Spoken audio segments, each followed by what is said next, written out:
police in the morning. Hey. Welcome, B-Movie fans, to another B-Movie interview. I'm Paul, and joining me today is Tony Germinario. Tony is a screenwriter, director, producer, and head of the production company Vinson Productions, and he's joining today to talk about his new film, Bad Frank. Tony, welcome to the show. Thanks for having me. Appreciate it. Yeah, thanks for joining. So, what first inspired you to become a filmmaker? A shitty job. No, I think, when I was growing up, film was one of the always things that really helped connect me with my father. And so, it was the one connection that we had that was really, really kept a strong relationship. So as I got older and decided that, hey, I want to really try and make a go at this, that's actually where Vincenzo Productions came from. It's actually named after my dad. So that's really what kind of started things for me. I've always been a big film fan, and, I've decided to make the push into writing because I always had to have that creative outlet. So I started as a writer, eventually made my way into directing and producing.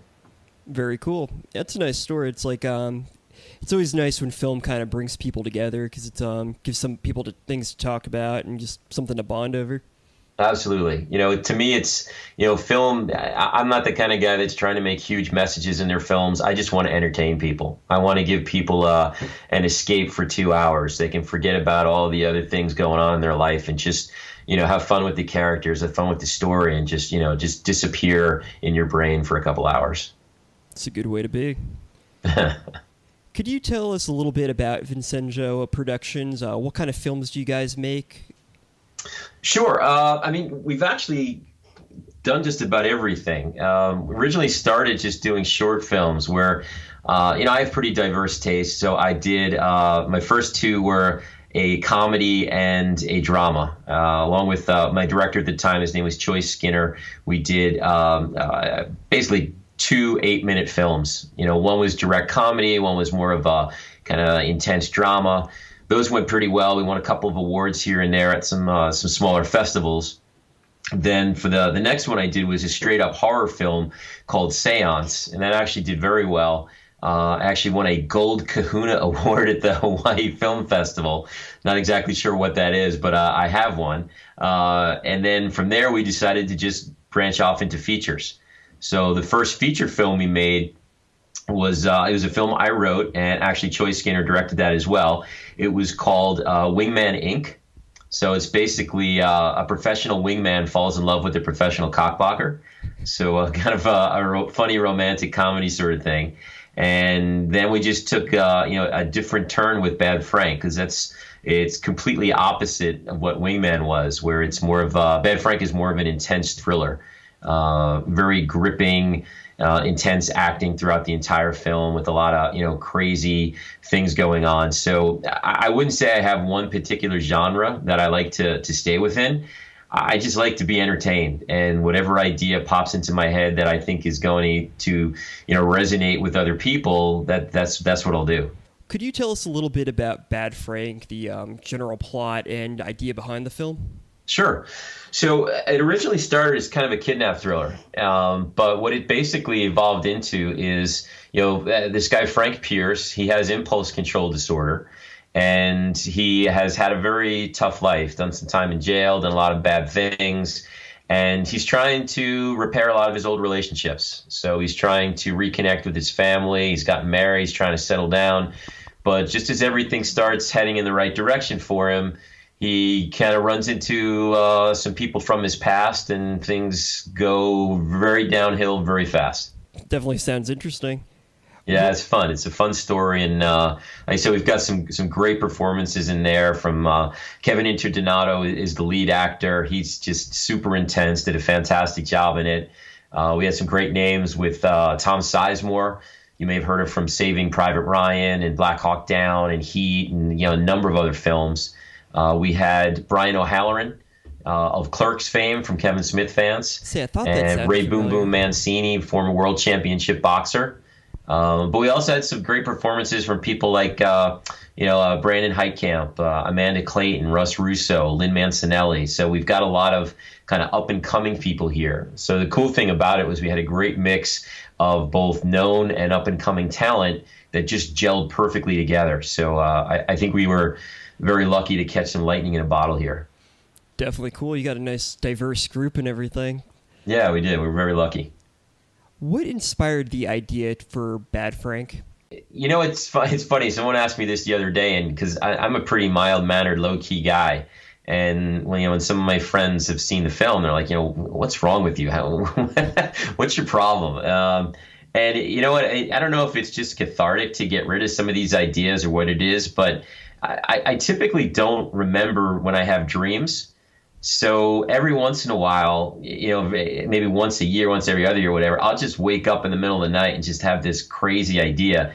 And that's really what Bad Frank was. I just, out of the blue woke up one night and just this idea formed in my head. I went and wrote it down for about 10 or 15 minutes. And then I woke up the next morning and realized that, I didn't even remember it actually when I woke up.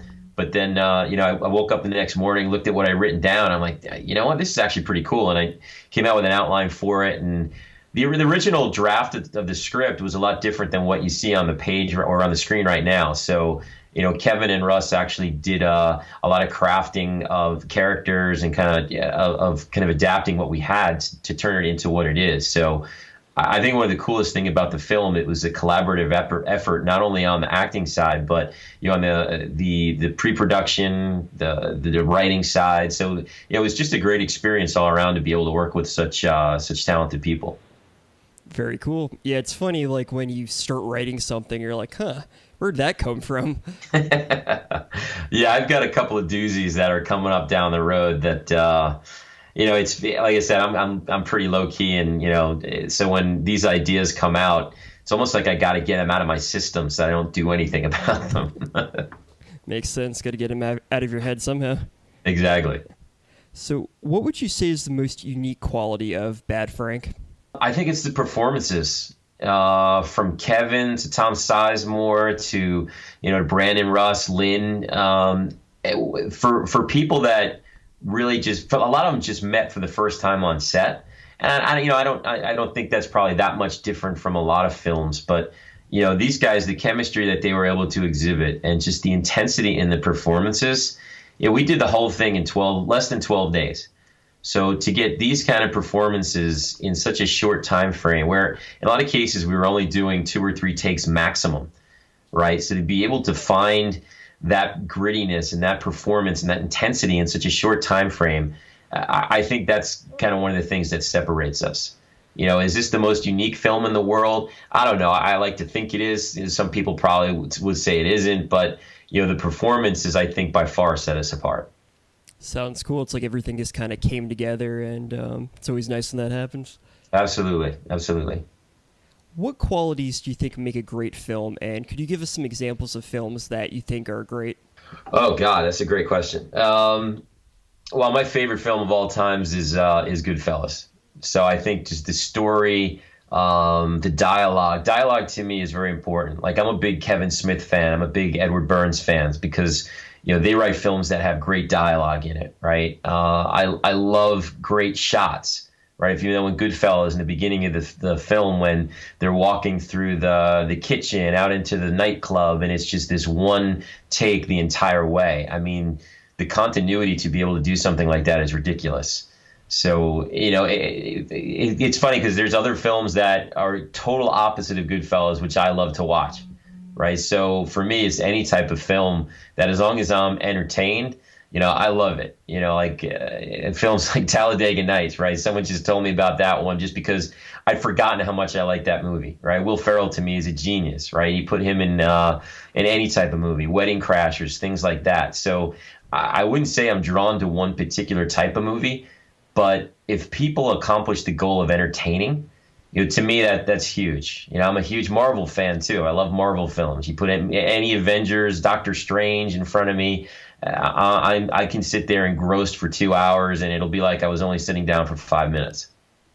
Very cool. Yeah, it seems like with film, as long as the director and the actors and just everyone around like knows what they're doing and they have a clear goal, then normally it tends to come together pretty well. Yeah, absolutely. What advice would you give to somebody who wants to make their own independent film? Best advice I would have is just do it. Don't wait around and don't get second guessed by anyone. If you think you have a good idea and you have a story to tell, just go do it. Find a way to, get a little bit of money together. You don't even have to get a lot nowadays, right? With the accessibility of cameras, you can get locations, you can get people that want to work and will work for next to nothing, right? You can get people that just want to be part of something. Some of the best workers that we had on the film were people that volunteered, right? They just wanted to be part of something cool, something different. So just go out and do it. And don't let anybody tell you no or that's not a good idea. So what? If you like it and you feel strong about it, just go do it. Because that way, everything works well for it. So at the end of the day, if you're proud of what you did, to hell with what anybody else thinks. Do what you got to do. Get it out of your system and go from there. And if it comes out good, you just know you're on the right path. Definitely. It's amazing nowadays. Like I have a couple old cameras, but they have worse quality than my cell phone does as far as recording things.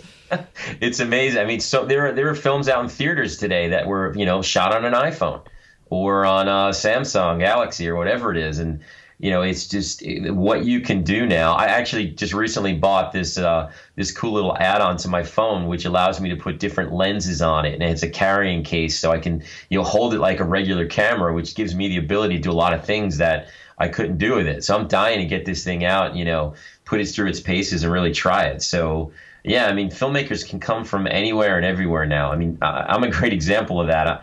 I'm not a guy in his 20s who's trying to, getting out of school and doing this. I've been out there for a while and just decided that, I don't want to sit around and wait anymore. I don't want to wait for somebody to tell me that, yes, this script is good enough, or, yes, I have an idea that this could potentially make it for you. Just go do it. And that's what I did. And, we're having some great success. I would recommend that to anybody.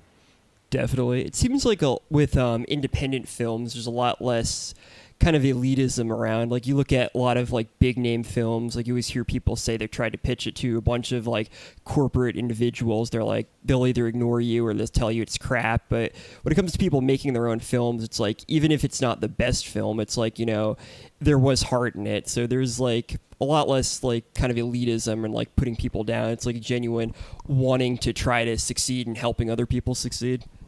Yeah, and there's always a lot of people that will want to help you, right? Even though you're right, there's a lot of elitism out there, and it is tough. If you think about it nowadays, if you have an independent film, where are you going to be able to show it, right? Because you go to any 10-plex movie theater or something like that, they've got 4 screens for this one film and 2 screens for this other one and 3 for another. Even though it's 10 screens, they're really only showing 3 or 4 films. So it's kind of hard to get films out there, but there are great platforms now that you can go to in order to get your product out there. So there are things like Distribber, right, where you can actually distribute a film yourself, right? So there are ways and opportunities to be able to do that. So it's you got to really believe in yourself and believe in what you're doing, because if you make something and you're proud of it, just get it out there, because people will see it. And, if you're lucky, you get it in front of the right person, maybe they'll pay for your next one, right? And, that's basically, obviously, that's the ultimate goal, right, is to kind of do this for a living if you can. But, even if you're not, I have a regular job right now. I do this at night and on weekends because I have a passion for it, and also because the people that I've worked with, I feel very committed to them. They came on board for a project where, they didn't know me from Adam. They didn't know what the project was going to be, how it was going to come out. And, they took a chance, right? And these are some great actors, probably people have never heard from, behind the scenes people, my DP, my first assistant director, Tommy Monahan. This guy was awesome, right? I wanted to get out there for them more than for me, because if I can help anybody get anywhere, to me, then I've done my job. Definitely. Now, I just have a couple more questions. This Sure. next one is a question we ask everybody on who comes on the show. It's kind of a debate that Corey and I have, but What is your opinion on hairless cats? Hairless cat. I hate cats in general. So hairless cats. I mean, the only hairless cats I will ever entertain is Mr. Bigglesworth from Austin Powers. Other than that, I'm not a cat guy. So I hope that helps your debate. But that would be my answer on that. Definitely helps because that's kind of how I am. Corey really likes them. He says they look like gremlins, and that's like one of his favorite films. But yeah. That's a great movie. Oh yeah, and I can see the comparison. But I love dogs. I'm not a cat guy. Yeah, for me with hairless cats, like I always tell people, they remind me of in Jurassic Park when they start debating over the ethics of bringing dinosaurs back to life. Like for me, that's where we should draw the line with science. Like we experimented too much with animals, and that's just us like saying we've gone too far, guys. You know, we've crossed into territory man wasn't meant to cross into. They just look See, so now that's creepy. a great scene for a film. That could be that's like a Kevin Smith type discussion, where instead of talking about Star Wars, you're talking about the what the ethereal qualities of a hairless cat. I mean, I think there's some really cool. There's a cool scene that could be written around that. Oh yeah, so that'll be our first B movie production. Where can we watch Bad Frank?